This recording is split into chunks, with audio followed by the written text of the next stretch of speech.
Então, para a gente descrever formalmente, né, o comportamento do nosso autômato finito, a gente vai estender a nossa função de transição, vai chamar de função de transição estendida ou função programa, e a gente vai denotar ela com esse asterisco aqui, para lembrar que agora essa função ela não vai mapear mais estados com letras, e sim ela vai mapear estados com palavras, para chegar em algum estado.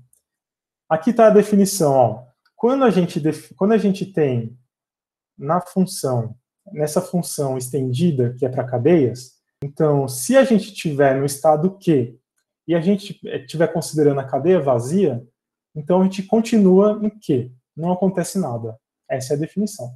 Agora, se você estiver no estado Q e estiver processando a palavra AW, aqui nesse exemplo, eu vou escrever aqui, A pertence ao alfabeto, sigma e W pertence ao conjunto de palavras gerados por sigma.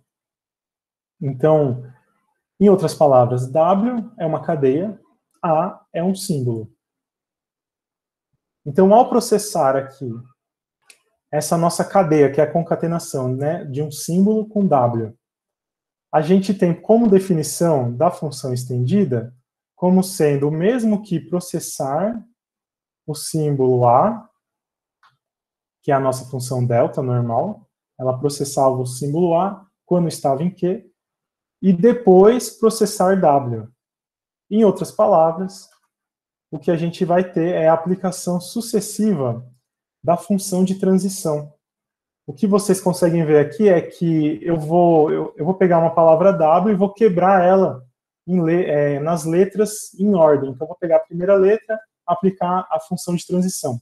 Depois pego a segunda letra, aplico a função de transição. E assim por diante. Então, a sequência das funções de transições aplicadas a W1, W2, W3 até Wn, que é a nossa função delta asterisco, também chamada de função programa.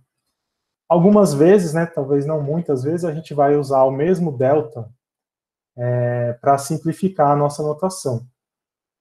Então, o que vai ficar entendido que a gente está usando a função programa, né, o delta estendido, porque quando a gente estiver processando uma palavra, então quando o W, em geral a gente usa W para palavra, se for um símbolo a gente coloca WI ou A, B, uma coisa do alfabeto assim. Então, quando o W é uma palavra, se a gente está falando de delta, é o delta estendido, é o delta asterisco.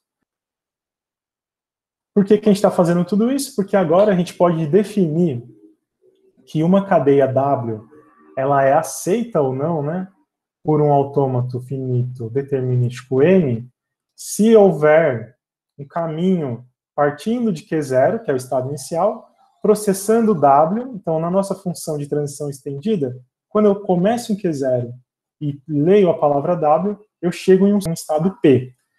Se esse estado P for estado de aceitação, ou seja, se ele pertence a F, significa que a gente percorreu o autômato partindo do Q0, do estado inicial, fizemos um monte de transição e no final, ao processar toda a cadeia, a gente parou em um estado de aceitação. Então, formalmente, aquela ideia intuitiva que a gente deu no começo da aula é o que está escrito aqui de forma matemática. Então, acho que é a última vez que a gente vai falar isso, mas a máquina começa no estado inicial, avança para os próximos estados de acordo com a função de transição, aceita a entrada se ela termina de processar a entrada e está em um estado de aceitação.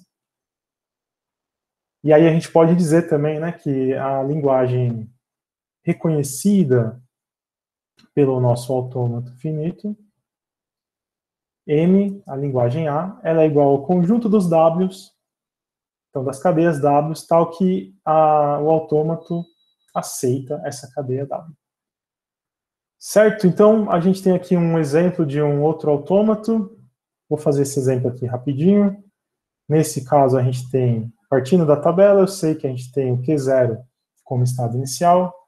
A partir de Q0, a gente vai para Q1, quando a gente lê o A. Se a gente lê o B, a gente vai para Q2. a gente vem para cá. Quando a gente está em Q1 e a gente lê o A, a gente vai para QF, então tem um outro estado QF. Eu já sei que QF é estado de aceitação, por causa dessa estrelinha aí. Então, ao ler o A, a gente vai para QF. Ao ler o B, a gente vai para Q2. Aqui eu esqueci de colocar, né? E no Q2, quando a gente lê o A, a gente vai para Q1. E quando a gente lê o B, a gente vai para QF. Aqui no QF, tanto faz qual que a gente vai ler, a gente vai ficar em QF. Então, A e B. Tá? Vamos simular aqui a computação para essa palavra aqui, A, B, A, A. Se a gente só tentar olhar aqui no gráfico, a gente vai ver que ao processar A, a gente vem para cá. Então, começa em Q0, processo A vem para cá. Processo B, a gente vem para cá. Depois, processo A, esqueci um símbolo ali, né? Que é Q2 para QF é B. Então, ao processar A, B, a gente está aqui. Agora a gente vai processar esse outro A, a gente volta para Q1 e a gente processa mais um A, a gente termina em QF. Então, essa cadeia vai ser aceita. Mas vamos usar a anotação que a gente definiu lá para entender melhor como que isso funciona. Eu vou copiar esse autômato para a página de baixo. Vou deixar ele aqui, acho que vai dar para a gente enxergar. Beleza, então a gente falou que a função delta asterisco, a função estendida para tratar palavras. Isso significa que eu posso processar a minha palavra W agora, considerando a função delta asterisco. E aí, se no final de processar a palavra com o delta asterisco eu chegar no estado de aceitação, então a string deve ser aceita. No nosso primeiro passo, que a gente vai ter, a gente vai processar a palavra ABAA, aplicar a função delta estendida é o mesmo que aplicar a função separando o primeiro símbolo. Então, aqui eu separo o primeiro símbolo, era esse aqui, ó, e aplico a função de transição nele. A função de transição é essa aqui, ó, vai me levar para o estado Q1. E agora, eu estou aqui no estado Q1 e preciso processar a cadeia BAA. Para processar BAA, eu separo novamente aqui a função estendida para o primeiro símbolo. Então, eu vou processar esse símbolo B. Se eu estou em Q1 e processo o símbolo B, o resultado é Q2. Então, no próximo slide aqui, o que a gente vai ter é Q2. Agora, se eu estou em Q2, eu preciso processar a próxima letra, que é o A. É o mesmo que aplicar a função para o A, a função não estendida só para o A. Então, aqui em Q2, quando eu aplico o A, eu volto para Q1. Olha, faltou um círculozinho ali, né? Então, na próxima iteração, a gente vai processar a cadeia A.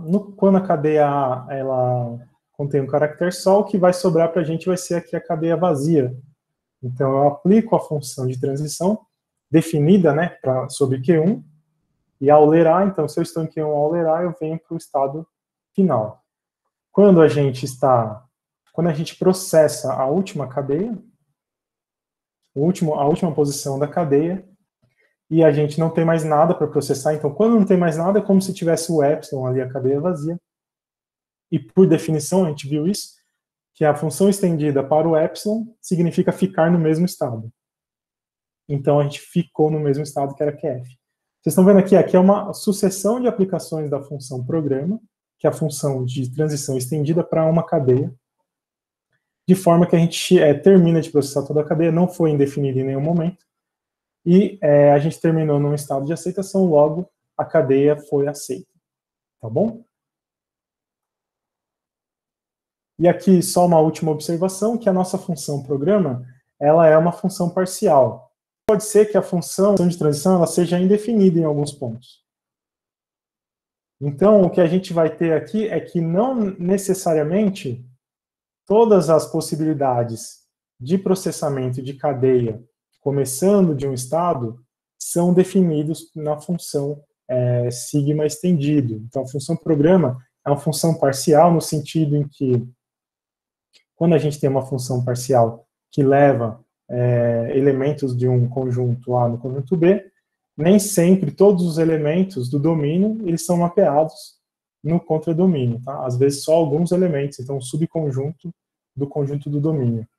Isso mostra para a gente só que você não vai ter que ter definido todas as transições na função estendida, nem sempre está definido para uma palavra. Quando ela não está definida, é porque a cadeia não pertence à linguagem de aceitação do autômato finito. Tá bom?